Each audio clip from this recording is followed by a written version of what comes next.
It's been called one of the most hyperactive cities in the world. Just about every nook and cranny of Hong Kong is consumed with commerce. So it's not surprising most tourists arrive with their sights set on the shops. There are markets and malls galore, but there are also exciting attractions. It's hard to know where to start, but a tram ride to Victoria Peak will put things in perspective. At 400 meters up, the view is the main attraction, but there's also quite a tourist complex with cafes, shops, and a rather mesmerizing fountain. About 98% of the population is ethnic Chinese. Despite decades of colonial rule, Chinese culture thrives. Tai Chi is practiced in parks throughout the city. There are even lessons for tourists. Special tours visit fascinating Chinese heritage monuments, which are often tucked away in the villages of the new territories. That's the region between Hong Kong and the border with China. Or you can catch a ride on a traditional Chinese junk in Victoria Harbour.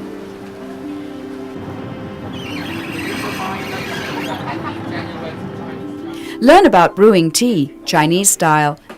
This shop on Queen's Road offers lessons in tea tasting etiquette. 仲唔香嘅喎，嗱空氣氧化。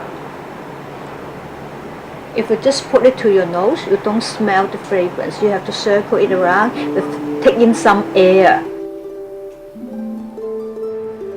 There's the Cultural Centre in Tsim Sha Tsui, with its concert hall, theatres, museums, and the Hong Kong Art Gallery.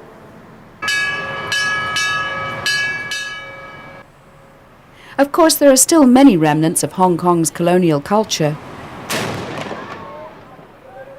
These days, the firing of the noonday gun is more a tourist attraction than anything else. The architecture in Central District is also telling of the city's history and its future.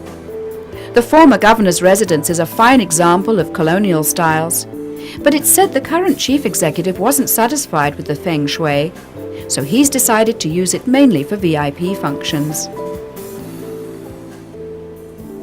After sunset, Hong Kong still pulses with life.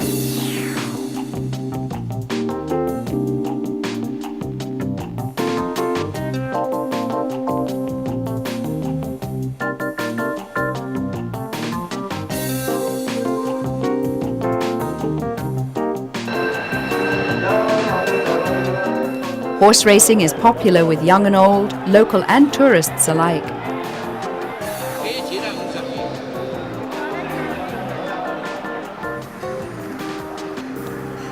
If you're looking for something a bit more low-key, many of the skyscrapers in Tsim Sha Tsui have rooftop bars. The night spot at the Sky Lounge is a little bit different. We like to be a little bit more relaxed, a little bit more, I guess, intimate and romantic. You know, with our view, we have a very romantic setting. We have space for 280 people.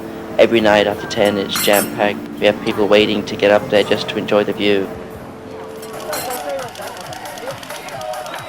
You name it, you can buy it on Temple Street. This is the liveliest night market in Hong Kong, and it's also the place to have your fortune told. Are you married? 未，係咯，遲婚好啊，早婚啊？遲到幾時到啊？大約但係佢係就31以嚟結婚啦。after 32. After 32? Yeah, we will get married after 32 will be better. Really?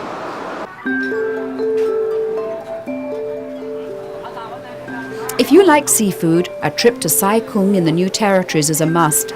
Try something new and exotic, and maybe even unidentifiable. Restaurant patrons choose their dinner from the tanks outside. Their selection is weighed and cooked in a matter of minutes. You can't get much fresher than this. Manta prawns, anyone? Perhaps you'll consider Peking cuisine more to your liking. Roasted Peking duck is a well-known dish, as are Peking noodles. And how's this for dinner-time entertainment? A noodle-making demonstration. To escape Hong Kong's sometimes overwhelming pace, head to outer islands. Peaceful, serene, this is yet another side to a city that will round out your stay. And even more proof that Hong Kong is not just a stopover city, but an exciting holiday destination in itself. For more information, visit our website on topoftheworld.net.